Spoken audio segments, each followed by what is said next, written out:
welcome back to the No BS Spiritual Book Club's live video series.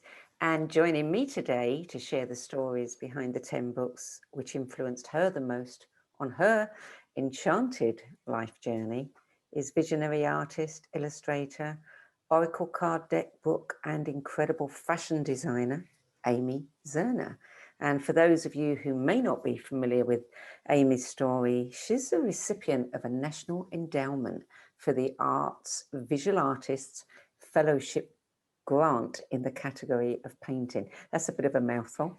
She attended Pratt Institute and makes her home in East Hampton, New York, where she lives with her author husband, Monty Farber, who was with us probably about 4, 5, 6 weeks ago, something like that.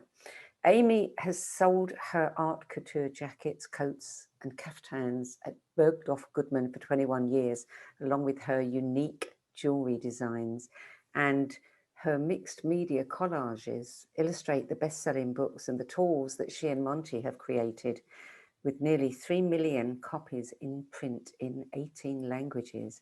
If you've been into any crystal store, New Age bookstore, you will have seen plenty of the incredible projects that Amy and Monty have worked on over the years. The Enchanted Tarot, Astrology for Wellness, the Chakra Meditation Kit, Enchanted Love Tarot, the Creativity Oracle, Mindful Astrology, and so many more. And right behind Amy, you can see the most incredible collage there of Atlantis.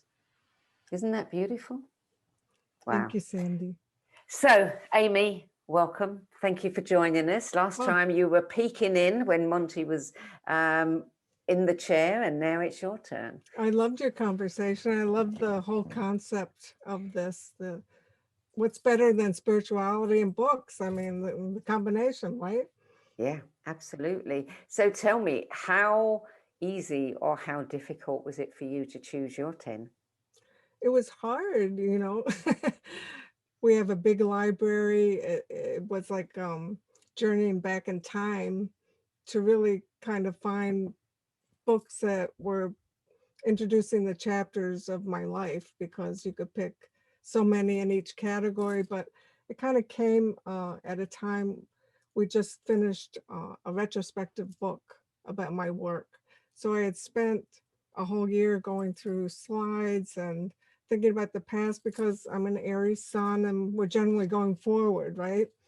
I don't sort of dwell or mull over the past, although in my work, I use imagery from the past, and I love, as a collage artist, mixing Art Deco with Art Nouveau, with, it's kind of the way I write also. I write in a collage process. So the books I picked were really kind of references for me of things that stimulated me along the way, and really kind of were beginning chapters of different parts of my life. I went way back to my childhood. I thought it was interesting when you said that you collage art pieces. So your reading and writing style is to take bits that inspire and put them together with other precious bits to compose a tapestry.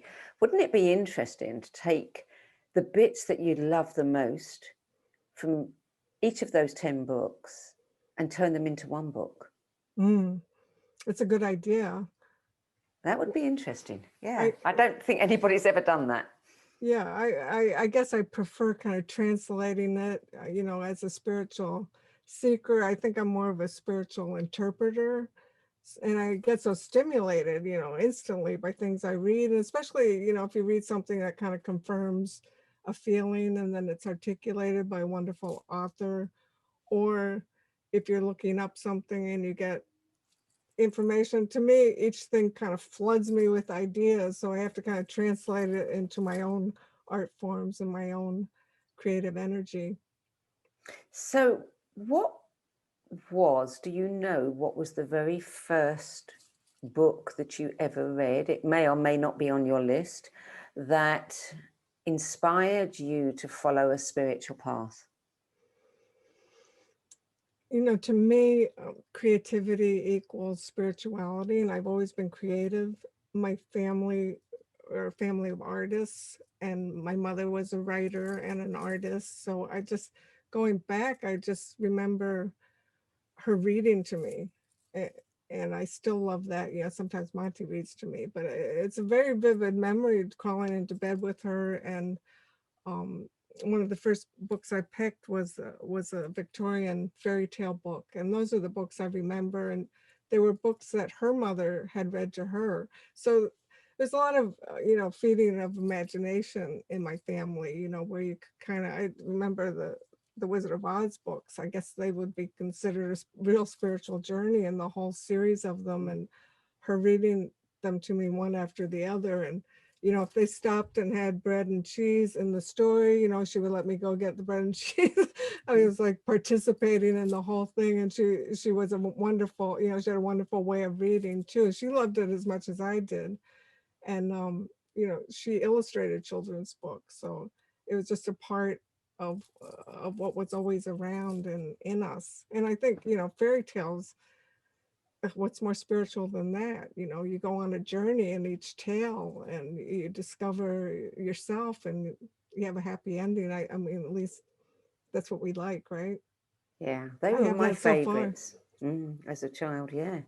So the very first book on your list is The Wonder Clock, or 4 and 20 Marvellous Tales, being one for each hour of the day, by Howard Pyle. 1887, the first edition. Yes, I did, when I was compiling the list, go into the library and found, you know, what I could share with you. This one, it has all the kids' drawings, and it was probably my brother and my sister and me all scribbled. We were allowed to draw all over the books, like I said, it's a stimulation. What I love, this is like a real good old fashioned fairy tale book that it's each hour of the day has a story, but it's also just being conscious of what goes on in the house, like the footsteps and the fire burning and the smells of the cooking, that kind of noticing everyday things as magical, which I really believe that. And also this was illustrated by in wonderful pen and ink drawings, and that's what my mother did. So I know she was very influenced by Howard Pyle and the way he drew the princes and princesses and all the animals. That's what she was good at too. Was there one of those stories that was a standout for you Not that more I than the others? remember. When I pulled it off the shelf, I just remember that, and since it's Victorian, it's very flowery language, sort of. I also remember the Water Babies. I don't know if you remember that book. I do. And the Counterpane Fairy, which, Counterpane Fairy. I right? didn't think anybody remembered that one. But you know what? My mother and I ended up doing the Dream Quilt. We sort of did our version of the Counterpane Fairy, and I made a quilt, which the story is that the little boy falls asleep and goes into a different patch each night, which is, so perfect for my work. And that book means so much to me because my mother wrote it, and it was a real collaboration of love. Wow, that would make a great collage. I mean, if you were to take every single square and what is Yes, beneath that when it's exactly. in there. Yeah. Wow, I do remember that one from my childhood. I Yeah. don't think, yeah, you're right. It wouldn't resonate with a lot of people. They wouldn't know that story. But I Mm. remember all of them because, it's like, um, that's the world of imagination and dreams. And that's what is the first part of the creative process. You have a dream, which turns into visualizations and affirmations and all the things that Monty and I ended up doing. I mean, we call our brand the Enchanted World, so you can see what an influence it all had on me. Mm. So, your second book is The Tarot Revealed, a modern guide to reading the tarot cards by Eden Gray. And I didn't realize until I was looking at the pictures that I actually used to have that book Really? a long time ago. So, Yes. so in my journey, cut to 1969 and art school at Pratt Institute, and that time was so crazy, right? With the music and the drugs and It was kind of in art school on top of it. So my friend Sharon one day brought this book to my dormitory, and we just sat looking for hours and leafing through it. And that was really my introduction to the tarot. And it's kind of a simple book, actually, you know, simple interpretations of the tarot. It's the Rider-Waite deck, but it totally turned me on to it. And, you know, just I dove into studying more after that. But the funny thing is, Sharon, this girlfriend of mine, ended up introducing me to Monty. So it's just an example of how people can have an impact on our lives. And I never saw her after that again, except once we were at a book fair. You know, they have these big book conventions. This was maybe 20 years ago. Huge, you know, so many people. I bumped into somebody and I look around and I go, oh my God, Sharon. I said, do you know I ended up marrying Monty? And she goes, as long as you're happy, you know, like she couldn't get it to make any sense to her. But Yeah, yeah. Was this the book that you introduced Monty to, that opened up the whole arena for him as well? Well, what happened when I met Monty in 1974, I was studying astrology. And that was the next chapter of my story, actually, this crazy book, the A to Z Horoscope Maker and Delineator. Look at this. Yeah, yeah. I mean, this this book is like chock full. I had a painting teacher at Pratt Institute who also was an astrologer, and my roommate, he read my roommate's chart. He said, you got to have him look at your chart. This stuff's amazing. I thought it was just what you read in the paper. Anyhow, we went to his house. He did my chart. And not to sound creepy or morbid, but my father had died like a year or two before. And he looked at my chart and he said, your father had a double death. He didn't know my father had died. And my father had a heart attack while he was driving a car. So you can see how stunned I was when he said that. It was like, you can see that in an astrology chart. And on top of that, there was all these psychological interpretations, totally got me into it. And also my friend, my roommate, who was also a remarkable person, he went on to do all the printing for Andy Warhol. That changed my life because astrology is what Monty and I do. So when I met Monty in 1974, I was studying with my painting teacher's wife, who gave private classes in New York. And that was the textbook, this A to Z Horoscope Maker, which was written like in the early 1900s. Classic. And it's kind of, when you read books from that time, they're not exactly, you know, balanced with the feminine masculine roles, or the 12th house would mean you might go to prison, or, you know, sometimes it was like scary. So all of these older books kind of made Monty and I want to reinterpret it for the modern times that we live in. And when we first started doing books in 1986, 1988, Karma Cards is an astrology oracle that Monty invented. There weren't that many new oracles. It was just sort of starting where we could see that you can modernize and make these things apply to modern life and be practical tools, instead of all the dense kind of hidden messages in the tarot, which I guess they were hidden, you know, at a certain time in history for a reason, right? What brought about that first book? Karma Cards.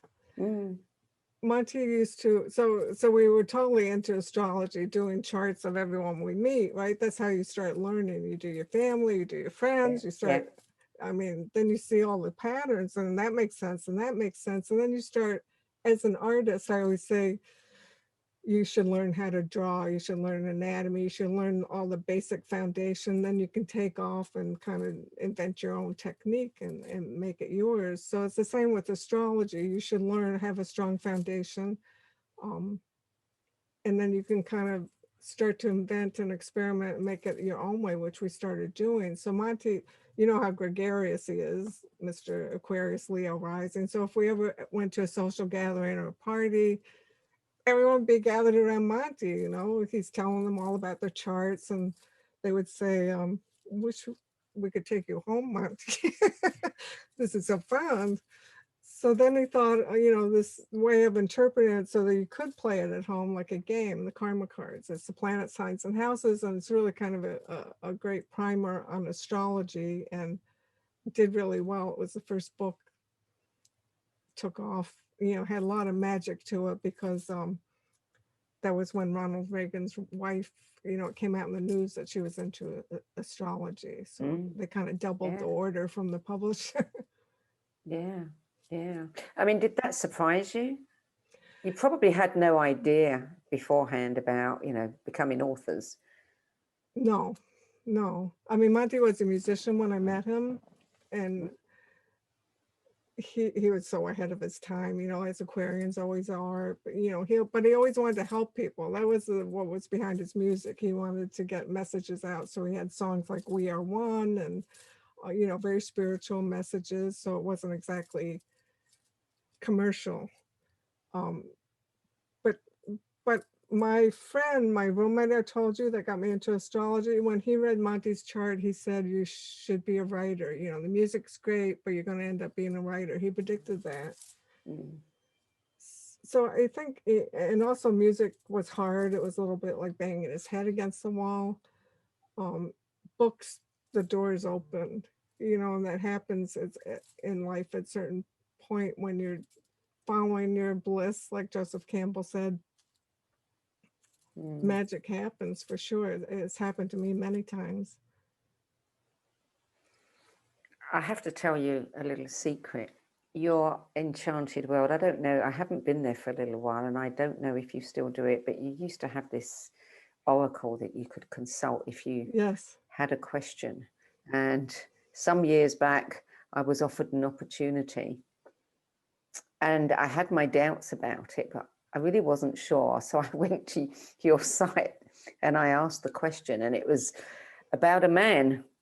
And it said, you have to do this. There's, you know, there's something like there's karma, there's a contract, there's something here. You have, you know, you've got to go for it. So I did. 2 years later, I ran away. But you were right, because it was meant to be. It was one of the biggest learning experiences of my life. Yeah. I mean, oracles are great for that, right? I don't think you would have followed it unless it had sort of resonated with your own truth, which is also how it works. But you know, it just came to an end, that offering on our, because they stopped making Flash, and you know, our animations were all based on Flash, and we want to bring it back somehow. But we always loved that because my cards were animated and they talk to you.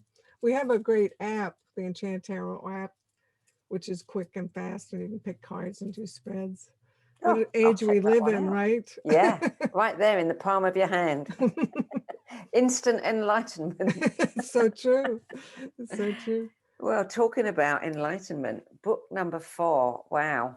Secret Teachings of All Ages by Manly P. Hall, published in 1928. That's definitely a mind-blowing book. Oh my God. I can't say that I've read it cover to cover. This is a real reference book because it has about secret societies and I mean, the history of all spirituality practically. I mean, look inside. Everything. Kabbalah, alchemy, tarot. Wow. It's written, I mean, and it's illustrated like an old Bible. Yes, absolutely. Yeah. Medieval Bible. I think I had a color version, but this is the one I found in the library.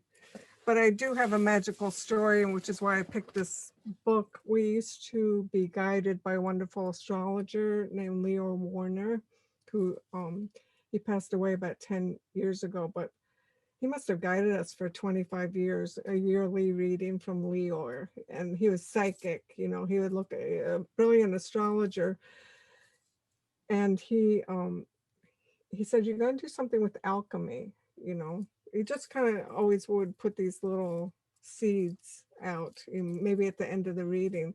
So after that reading, I ran to the bookshelf and opened this to alchemy, and a whole idea flooded through me, so which ended up being one of our books called Alchemist. We had to end up changing the title because there was the famous Alchemist book that sort of came out at the same time.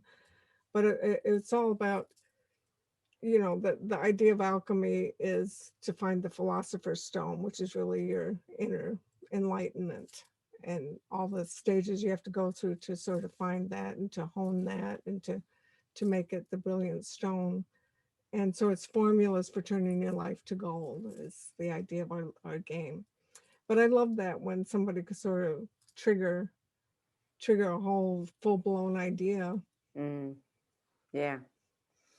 Number 5, God Herself, The Feminine Roots of Astrology by Geraldine Thorsten. So this was maybe in the early 80s that I came upon this book, which is very scholarly, actually. Opening up to, you know, when I met Monty, I was doing a series of based on Ishtar. I loved discovering that part of history, part that had been lost about, you know, when I was becoming a woman, feminism was just sort of coming into play, and it was sort of a natural part of my spiritual growth to kind of own that and understand, you know, what was going on in society, maybe in history. But this book is really a whole primer in that, you know, an amazingly written. It's the feminine roots of astrology. So she, you know, she has references to all places and times in history, you know, when she's interpreting Aries or Taurus and all the different signs, and very interesting about the moon signs also. And you said you also created the Gifts of the Goddess, an oracle deck of affirmation cards, which is coming out again next year. Yes. Well, we're always a little ahead of our time. That maybe came out, I don't know, maybe 15 years ago or more. We always tried to balance the sexes in all of our work. We would always say S/he, you know, not just use he as a reference, you know, try to be gender balanced, and also to honor, you know, the intuitive part of ourselves, which is the feminine part, you know, the archetypal feminine part. And so we did something called Goddess Guide Me. We did Gifts of the Goddess, and I just finished the Wild Goddess Oracle that's coming out in September, which I love. It empowers me to do it, and it has that empowerment energy in it. And I always love exploring that. And the Wild Goddess Oracle that I just did is very diversified, you know, a lot of different ethnicities and ages. And I, you know, working with women in my fashion, I've really learned so much about women. You know, when you're dressing, it's sort of like being a hairdresser. You're like right there with their body and seeing how they think about themselves and what their issues are. It's very intimate. So I like I've worked with very international women from all different cultures and all different belief systems and all different shapes and sizes. And, you know, the point is that we have to feel good about ourselves, and anything I can do to help with that helps me feel better about myself too. I like the idea of the wild goddess, and I think it's very timely too, because I think, you know, as far as the goddess concepts go, we've moved, you know, over the years from, you know, the goddess being soft and floaty and whatever into the more, you know, fierce goddess, the wild goddess. Standing up for ourselves and owning that, not being ashamed of it. And I did it during started to do it during the lockdown. I knew I had art to come out of me. You know, sometimes I feel kind of churning, ready to be born. And somebody we had worked with in publishing called me, and he said, "You have a project, because I'm looking for something about nature." I said, "Yes, I have the wild goddess." Anyhow, it was like they took it right away, and I did 52 pieces, and it kept me sane during the pandemic, and sane and empowered.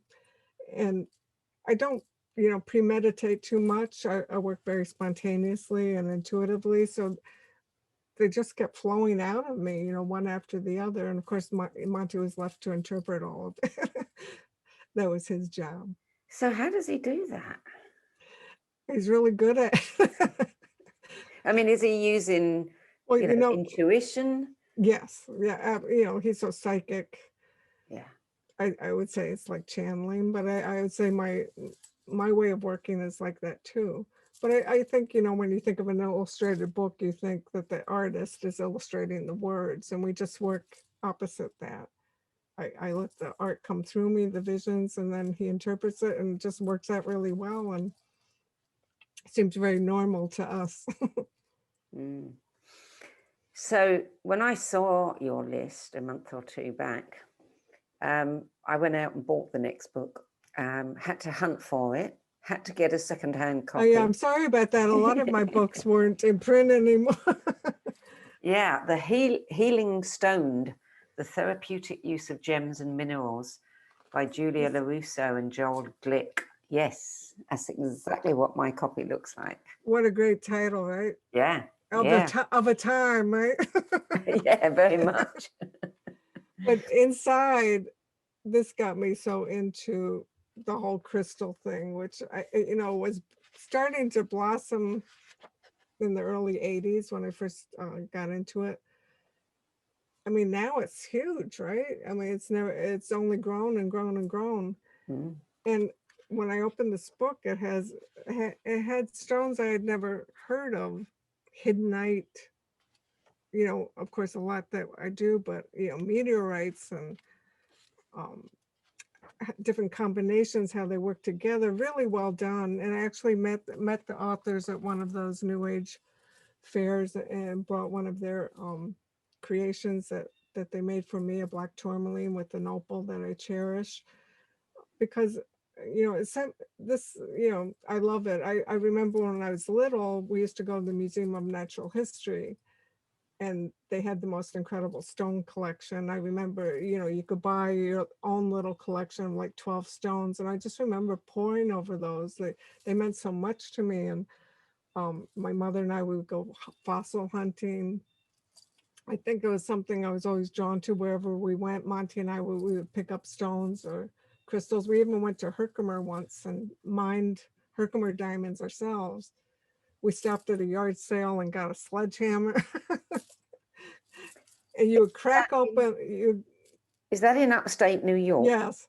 Yes. Yeah. My first crystal was a Herkimer. I love Herkimers. Oh, yeah.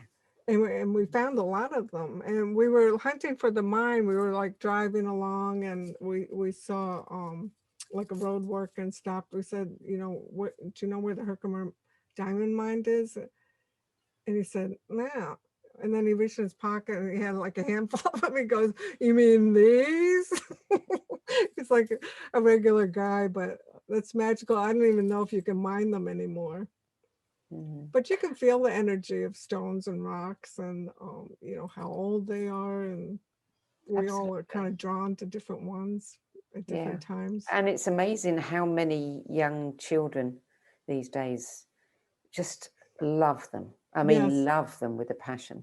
We had a little store for a couple of years with our books and my jewelry, and little kids, we would always give them little clear quartz, or we'd let them pick an amethyst, or, oh my God, that was like the best thing ever. Yeah. You wrote a great description on your list. You said, when we become aware of the qualities of radiant beauty, frequency, and possible uses, stone medicine can help us explore what our current needs are and how we may transform certain situations by using a stone as a meditative focus and an inspirational power source. That's probably one of the best and most succinct descriptions. Oh, thank you. That I've ever read. We wrote a book called Healing Crystals. It was actually a combination. It was called Healing Crystals and Making Medicine Bags, because people like to carry their crystals with them. And we gave a lot of instruction on how to work with the crystals. We kind of used 15 basic ones, even though there's hundreds of great and magical stones, but we kind of, all of our things are kind of introductions into, certain different realms of tarot and astrology and rituals. What stone are you most attracted to? I guess amethyst, well, opal for sure. I Opal. collect, yeah. And I'm wearing amethyst today because I like purple colors.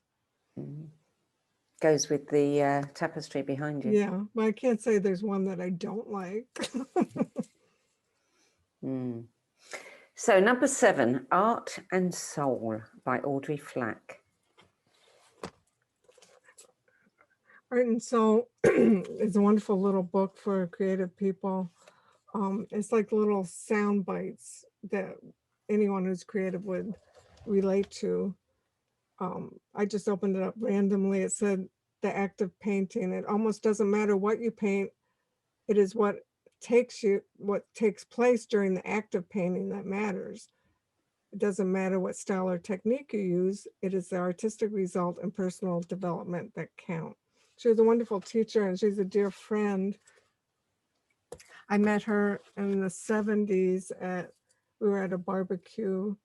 And this woman kept staring at me. And she came over to me. She goes, "Take down your hair." I had my hair in a ponytail. She said, "You look just like this Madonna that I painted." If you saw the Madonna I do, I look exactly like the Spanish Madonna. Anyhow, that's how we met. But she's one of the only women in the Jansen's history of art. She's a very renowned photorealistic painter and also a sculptor. So I would say she's been a mentor to me, in terms of my art career and sort of steering me and also just being very enthusiastic about my work. And we just had a big show together, which was a wonderful experience for me. And it was titled? It was all goddesses. It was her goddesses and my goddesses. And like you said, it was time. It was like people kind of get it now, even though we've both been doing it for a long time. Yeah. So book number 8 is the Tibetan Book of Living and Dying. Another classic. Yes, which I don't have, but I must have given it to somebody who needed it. When my mother was dying in 1996, somebody gave it to me. And it's what we know, we feel, but when you're in the throes of being bereft or grieving, it's wonderful. It's beautifully put, how these are portals, just like being born is a portal, dying is a portal. Sometimes we don't give up this life except for a lot of suffering, because you wonder, why do people have to suffer, with sickness or illness or old age. Anyhow, it has all those truths and wisdoms. And what really opened my eyes is the man who wrote it talked about his teacher. And he said when it came time for his teacher to pass, his teacher was scared. So it's not like we're never not scared, right? Even if you have all the wisdom and all the input, we're going to be faced with that. Well, yeah. I mean, everybody's scared when they're facing the unknown. Yeah. Even though we do try to embrace it. And I mean, I must say, we do have these daily conversations and we embrace it, and it puts you in the moment more and makes you appreciate it and not be bothered by petty, crap, because life is too short. And one of the things Monty and I mean, Monty's psychic and does a lot of readings for people and contacts their loved ones. But we also invented our version of the Ouija board. This is one of them. We've done a couple of them over the years. It's the Enchanted Spell board, which it's a talking board with a planchette, and it has a booklet. And gosh, we get amazing letters about people using it and having contact with the spirit world. Of course, some people are so frightened of anything like that. Well, yeah. And plus it has a spooky reputation, just like tarot cards, right? Yeah. But we like to say it's a piece of cardboard, just like the tarot cards are. The energy is you, whether you're contacting your subconscious or other realms, to try to try to look at it, with a perspective that you're just getting information. And if you're anxious, or if you're drunk, or if you're too worried about it, it's gonna affect the answers. But it works like a pendulum works, and that's kind of accepted to do dowsing, right? Yeah. The Yeah. idea of radionics in movement. I mean, it all takes practice.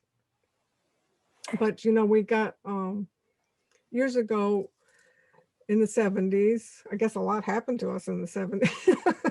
A lot happened to a lot of people. I found Much of which they don't recall. I found an old Ouija board in the thrift shop, right? And we brought it home and started using it. And I tried a dear girlfriend of mine, Laureate Solenston, came over and we did it together and started getting amazing things and kept track of it. It's good to, sort of keep a diary or have somebody writing down the answers. But at one point it said, the old Ouija board, it says copyright William Fuld. This is a weird story. So we were doing the Ouija board and it said, this is Van Fuld. I was William's brother and he stole the idea of the Ouija board from me, right? And it goes, I have an idea for you. I want you to do the psychic circle. It says it's 18 inches in diameter and it has all these symbols. And it gave us this whole description of the psychic circle. This was back before we ever thought of being authors or doing books or anything. So we thought, well, that was weird. We wrote it all down and put it away. So cut to like 1991, 92, our astrologer that I mentioned, Leor, out of the blue, he goes, it's time for you to do that round Ouija board. But we had never told anybody about it. So we were on our way to the book fair anyway for, this was like after Monte's Karma cards came out. It was after the Enchanted Tarot came out, the big yearly book fair. And we said, how are we going to sell it? We ran to a plastic store and got a little plastic disc. And we had meetings with Simon and Schuster and all the biggest publishers. We said, we have an idea for a round Ouija board. It's called Psychic Circle. And we had a bidding war on this thing. It was like, we never had a bidding war on anything. This thing was meant to be born, and it's been like a bestseller since 1993 when it came out in 1992. The Psychic Circle, that we got the idea on the Ouija board. So, there are famous authors. James Merrill wrote the Changing Light at Sandover. He wrote that all on the Ouija board. There's many stories of people who got creative ideas, and I got to say, Karma Cards, I think, was born on the Ouija board. The title. So, did that spirit ever come back and say, "Okay, I want some of your royalties"? No, but I never. He did have a brother, and I heard they did not get along. I guess we didn't want to know too much more about it, right? But that's funny, Sandie. It could be an issue, yes. Yeah, exactly. Yeah, celestial bank account. So, number 9 is The Art Spirit by Robert Henri. Yes, I have it here. Now, your grandfather, you say, was a painter. Yes, my grandfather, Clayton Spicer, was a student of Robert Henri. And the Robert Henri was the head of the Ashcan School of Art. Which school? It was called the Ashcan School. It was called Ashcan School because they painted what was there, the rooftops. They didn't embellish, it was all very natural, whatever you were looking at. And my grandfather painted rooftops of New York, and he also painted the countryside of Pennsylvania. I was only 6 when my grandfather passed away, but, I inherited, he was a great artist. My mother was an artist. I feel it's, just in my blood. And I do remember sitting on my grandfather's knee and him guiding my hand on, letting me paint leaves, very vivid in my memory. And also he used to tell me stories. He lived in the country in Pennsylvania. He used to tell me stories about Susan and John Chipmunk. And I would make clothes for them. This is when I was like really little, like 3 or 4. I found one and my cousin kept one, but I guess that was the start of my fashion career, designing clothes for chipmunks. Chipmunks. But anyhow, I never read The Art Spirit till much later. It was always the big story in our family that my grandfather studied with him, and his art was similar to his. So when I read The Art Spirit, I was so delighted that I related so well, even though it was written so long ago. Everything he says about art, and it made me happy that my grandfather, sort of was on the same page as me, um, about that creativity is the key to happiness. I mean that's sort of the generalized meaning of everything that he's writing. But he says here, I'm sure Audrey was influenced by this book because it's also little chunks and sound bites about the creative process. Use the ability you already have and use it and make it develop itself. Paint like a fiend when the idea possesses you. I'm totally into that, being possessed. Make compositions, use the knowledge you acquire in the life class at once. It isn't so much that you say the truth as that you say an important truth. I love these little things that you can relate to, and also timeless, the really timeless truth. So I know this is a famous book in the art world, and I was happy to connect to my grandfather sort of through reading it. When you wrote up your list, you said that he said, we're all artists, or at least we all have the capacity, the urge to create is innate. And you quoted him, there are moments in our lives, there are moments in a day when we seem to see beyond the usual, become clairvoyant. We reach then into reality. Such are the moments of our greatest happiness. Such are the moments of our greatest wisdom. That is so true, because when you are deeply engaged, painting, even if it's painting a wall, decorating a room, yes, you are in that place where time seems to disappear. and you sort of step aside, Yeah. your ego isn't present. And I mean, it's all about what the great spiritual law of being in the moment. What puts you more in the moment than that? But Monty and I ended up, this came out last year, our creativity oracle, which is sort of our version of the truths about the creative process. There are 80 cards, and they're every aspect that we could think of that we've encountered. Sometimes you have to let go, sometimes you have to share it, sometimes you have to collaborate. It was really fun to do. And, since we do so many aspects, to make a living, there's also the business aspects of being an artist that we put into it as well. So it's sort of our version of the art spirit. So when you look back, I mean, we tend to think that, these relationships, they happen, we don't know where they're going to go. But I mean, you two really kind of collided in the most perfect way. You with the art, Monty with his talents for writing and interpretation, and turn that into how you live. Absolutely. And, it's kind of I say it's a seamless life, because every aspect, the spiritual aspect, the fun aspect, the love aspect, it's all kind of works together perfectly. And I think we're committed to growing. And I think that's maybe what's missing sometimes in different partners. One keeps growing, the other one doesn't. But I think we also have a childlike view of wonder about it all. And that's when you really stay open and let things come. And we're not afraid to learn new things, which I think keeps you young. So when you look at your chart together, is it all there? No.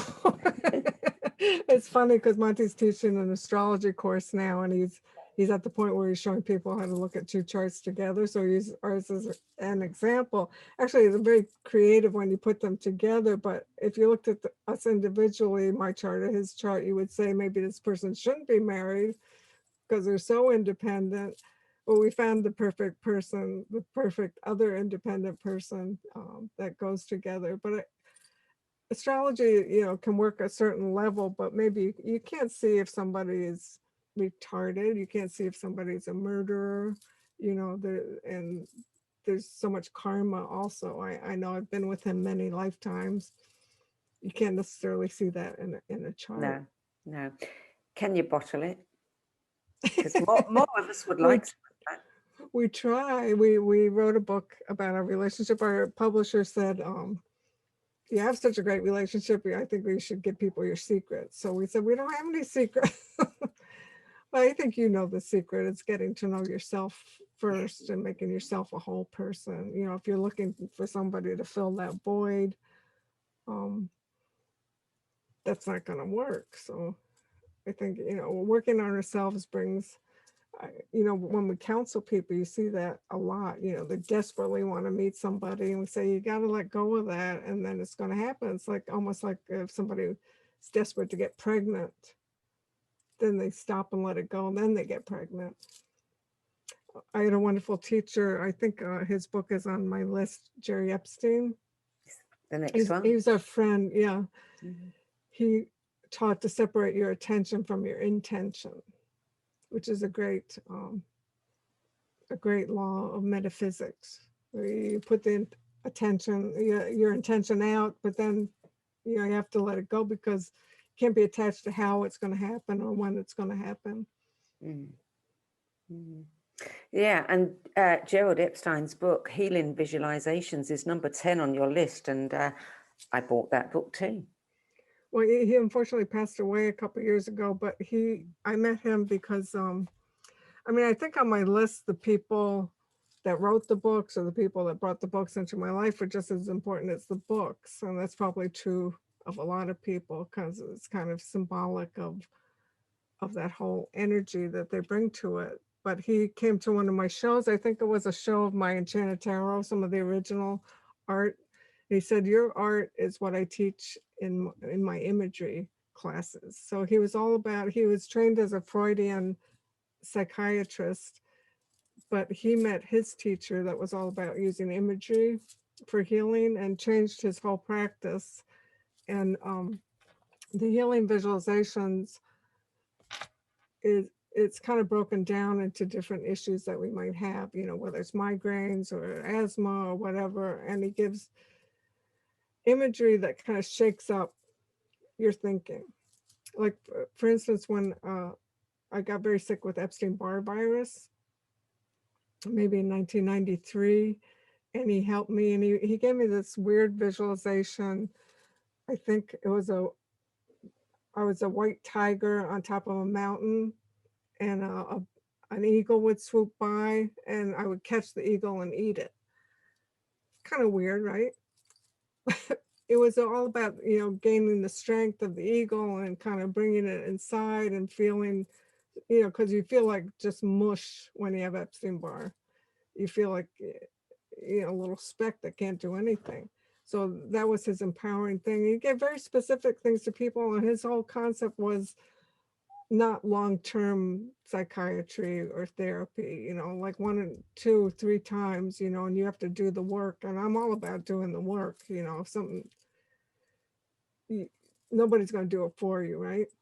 And we do that with the tarot. We want you to do the reading yourself. We want you to learn how to do it, not necessarily depend on readers. Because people are so willing to give their power away, right?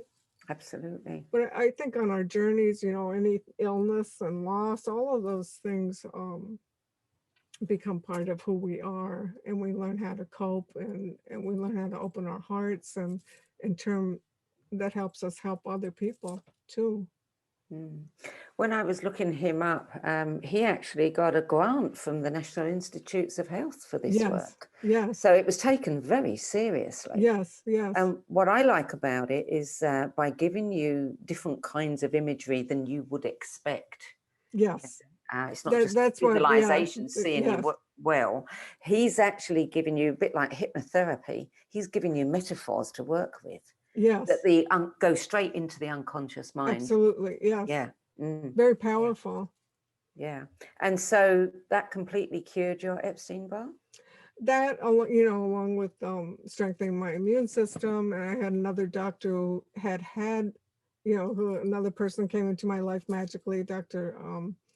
Bob Giller, who used vitamin therapy and acupuncture. And, these things take you on a healing journey. And we ended up putting a lot of what we learned into astrology for wellness, because as you're healing yourself, I mean, what a journey that is, right? It's a mind, body, spirit connection. If you become aware of what you're putting into your mind, and in turn kind of filtering it down, or it starts with your spirit, right?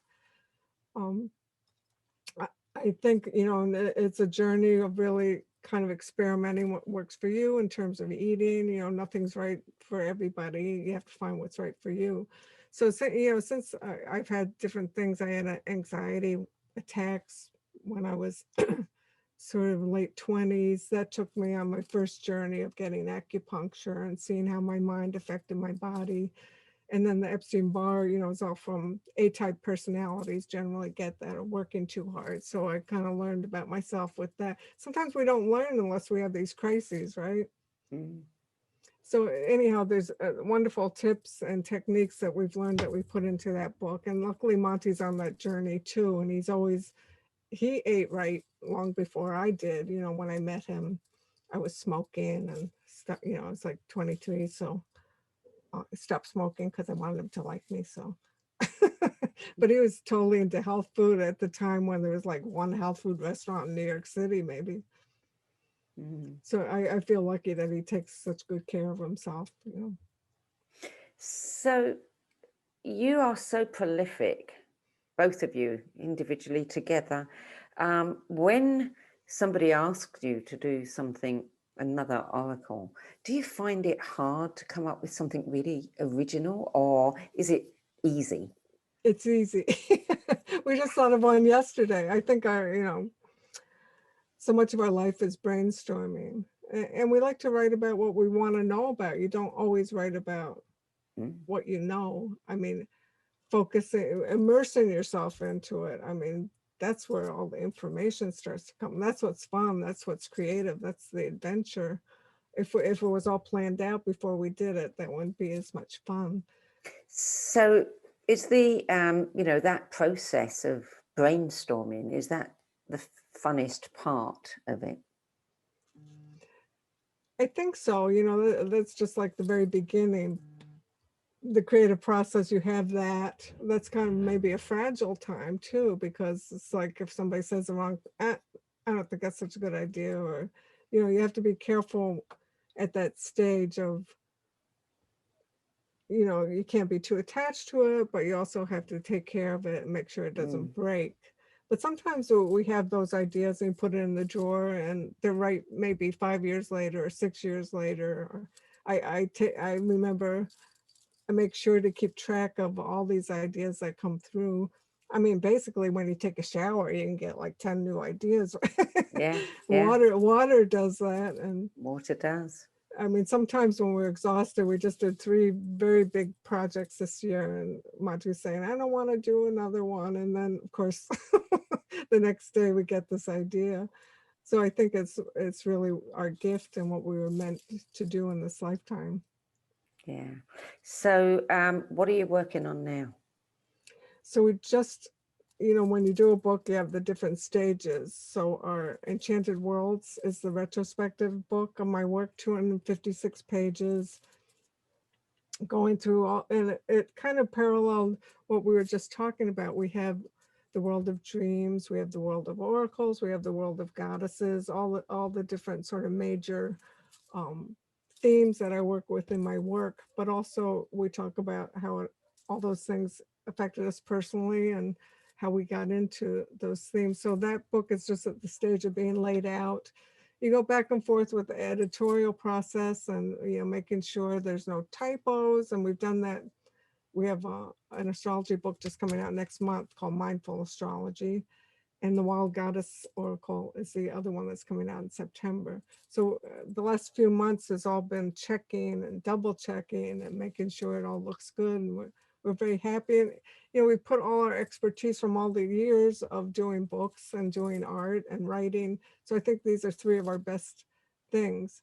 But we just got asked to do a couple of new things. So we're not going to say no. Are you We're going to happy to tell us do. about those, or are they still undercover? The one's going to be a new oracle. I don't want to say too much about it. And then Monty's, been teaching astrology classes, which, believe it or not, he never did before. It sort of came about. A dear friend of ours, Michelle and Roger, asked him to do it through their bookstore, and he really loved it. He teaches in his books, which is a certain way of crafting in a friendly approach to teach somebody a subject. But this is him on Zoom, where people can ask him all the questions, he can demonstrate, and being a Leo rising, that's his stage, and he loves it. So our publisher asked him to do a book about how to read a chart. That's really what he's been teaching. So by the time you're done with his course, you can read your own astrology chart, you can read other people's astrology charts, and we never put all that into one book. So that's one other project. What's the other one? Maybe something with chakras, our publisher asked us to do.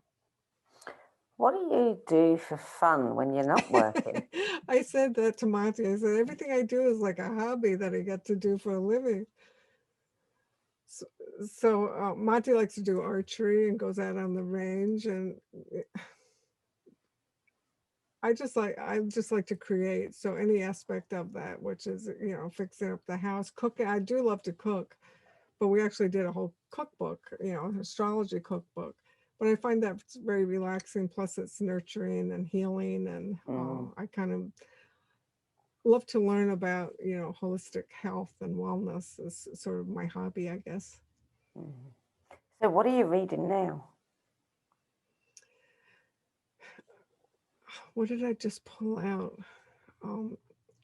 I think Monty mentioned this book, Constructive Living, on his list. So there's a workbook, the workbook of Constructive Living by, his name's Reynolds. I just like the simplicity of this approach to life, and I like to be reminded that it's the way we live, and I like the way it's articulated into a system.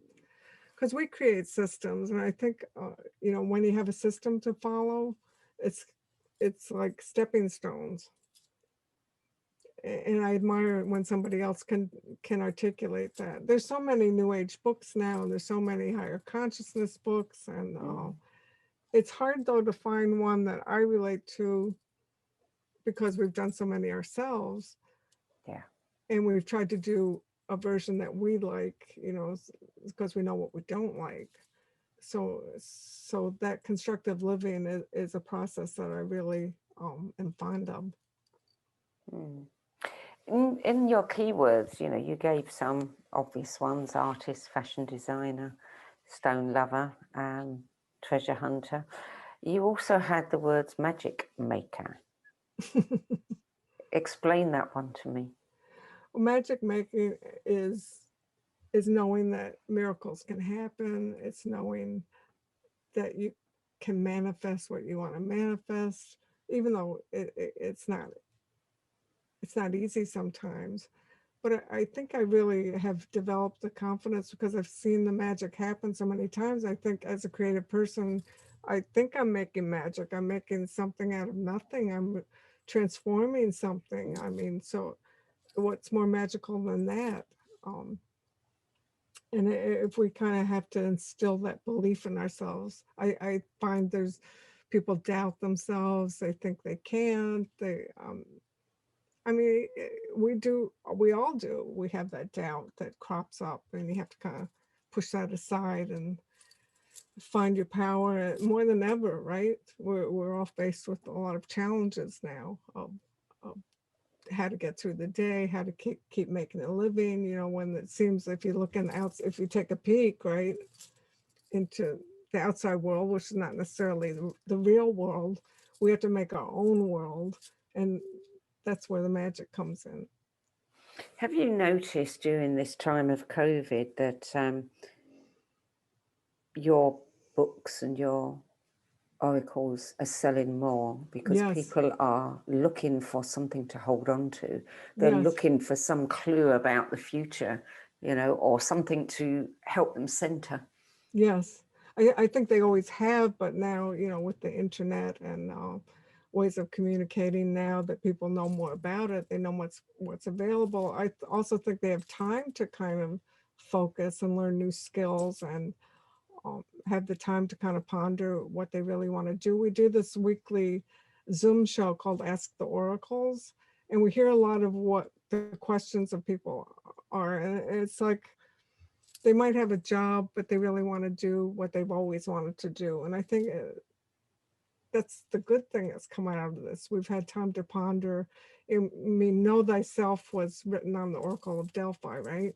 Know thyself. How do you do that? You do it by, I mean, we have the tools of astrology to do it. We have the tools of the tarot, which is really taking the time to kind of examine who you are, what your patterns are, what's your portrait.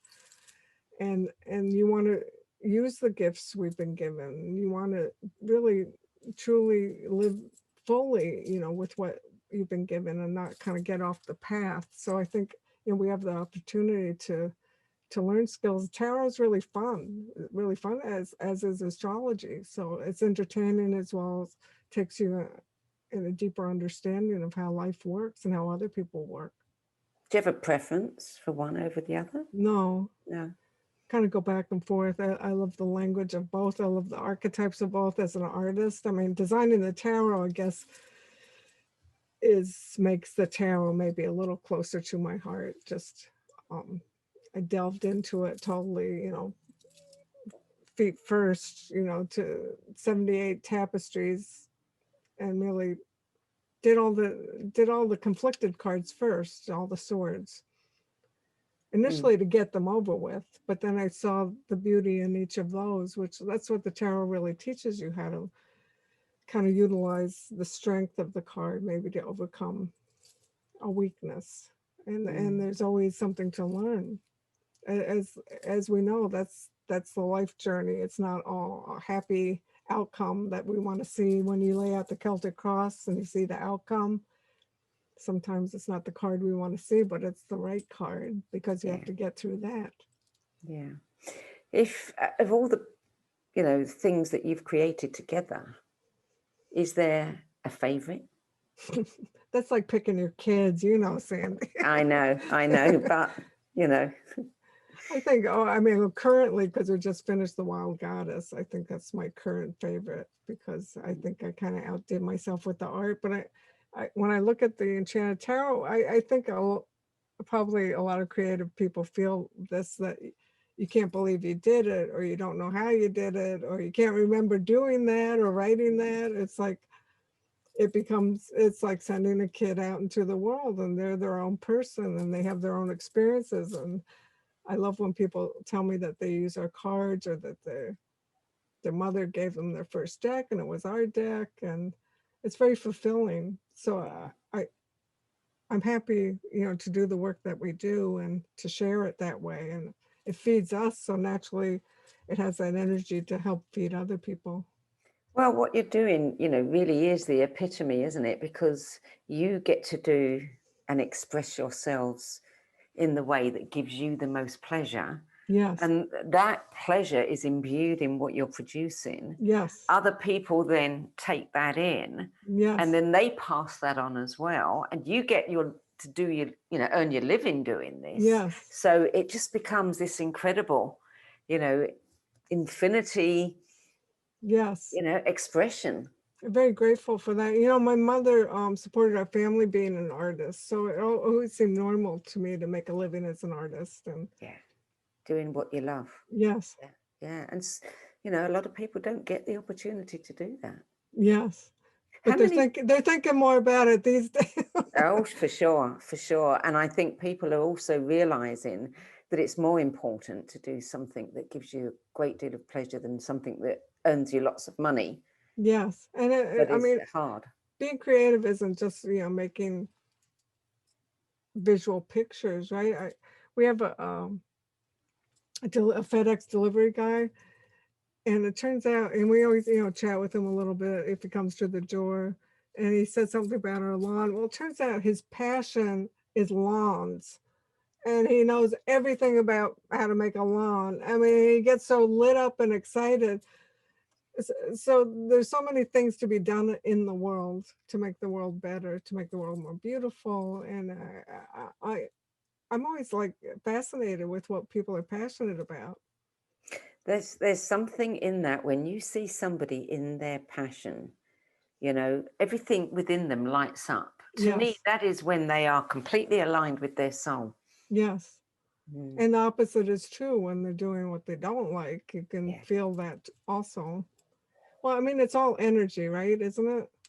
yeah. It's all learning to read the energy, to understand your own energy, to, what you're taking in, what you're putting out. And I think we have to be extra aware of, what's toxic or to us, to our psyche, and be careful that we don't put anything negative out. Yeah. I'm not talking about just, people make fun of positive spirituality now. That's a thing, right? I don't know anyone who's too positive. I don't know about you. I think we can all be a little more positive.